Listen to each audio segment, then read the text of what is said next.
number raised to the power of 0 equals 1. So let's put that in English. Any number raised to 0 power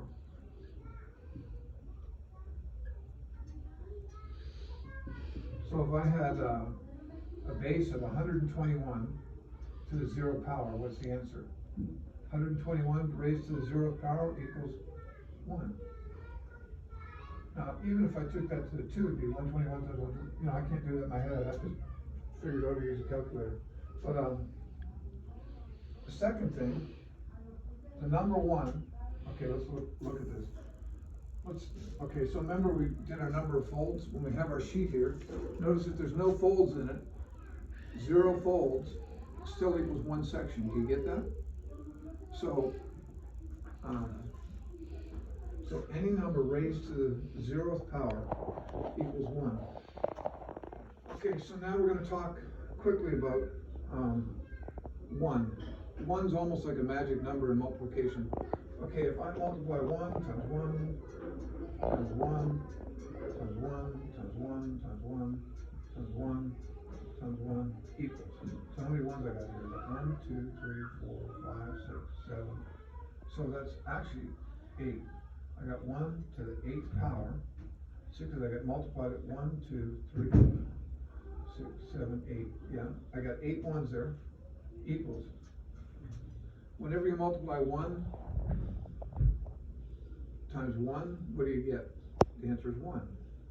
So no matter how many times I multiply 1 by itself, the answer is always going to be 1. 1. So that's the next rule of exponents. 1 to any, I'm going to use a big word, exponent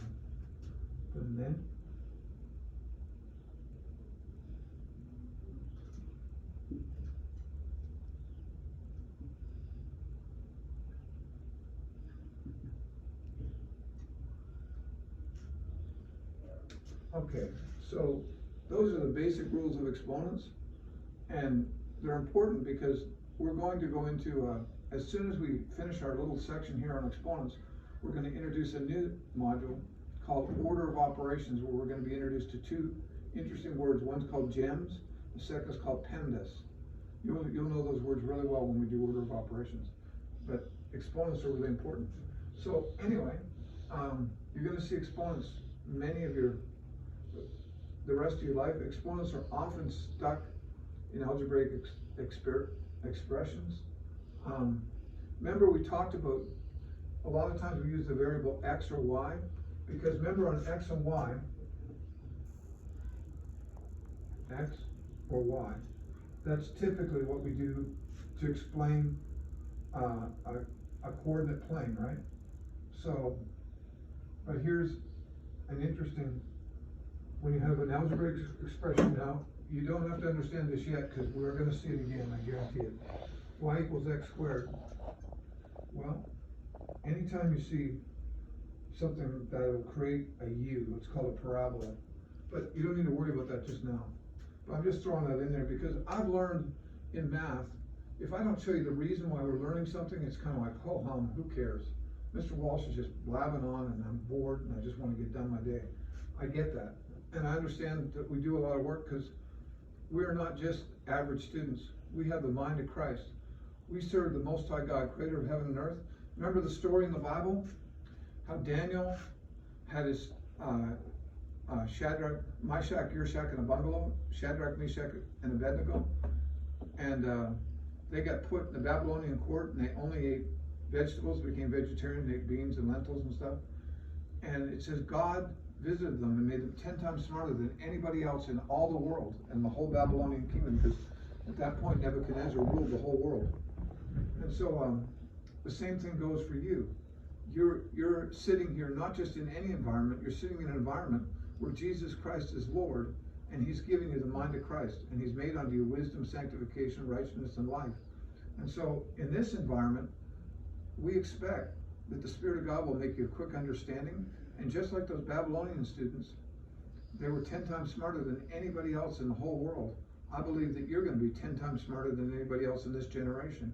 You'll be able to understand the regular constructs of the world, and the 3 R's of basic education are reading, writing, and arithmetic. That's why your grammar classes and your reading and literature classes are so important, so that you're excellent readers. And writing, that's why I have you take notes in class, because I want you writing. I want to amplify the fact that you, somebody once said that there's a great learning activity that happens inside your brain. When you hear something, you see it, and you write it. That when the physical act of writing it also helps you remember it and write it on your memory in your brain. So anyway, that's today's lesson. Now open your workbooks to page 132, and you'll see in big bold letters there the exponents, and we have the problem sets. And so number 1 says, what's the base in the expression 3 to the 14th? So they ask you, what is the base in the exponential expression 3 to the 14th? The answer is base. I'm going to just write b equals 3. Exponent, I'm just going to write e equals 14, right? So, but if you had to write that out, if they said write it out in the long term, that'd be a lot of writing. You need a long 3 times 3 times 3, 3 times 3, dot, dot, dot is my way of skipping over, times 3, 14 times.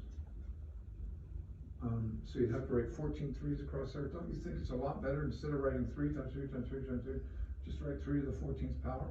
And some of your calculators, it'll have an exponential function. The ones that we have for the class have an exponential function, so you could just write 3 exponent 14, and it'll give you the answer.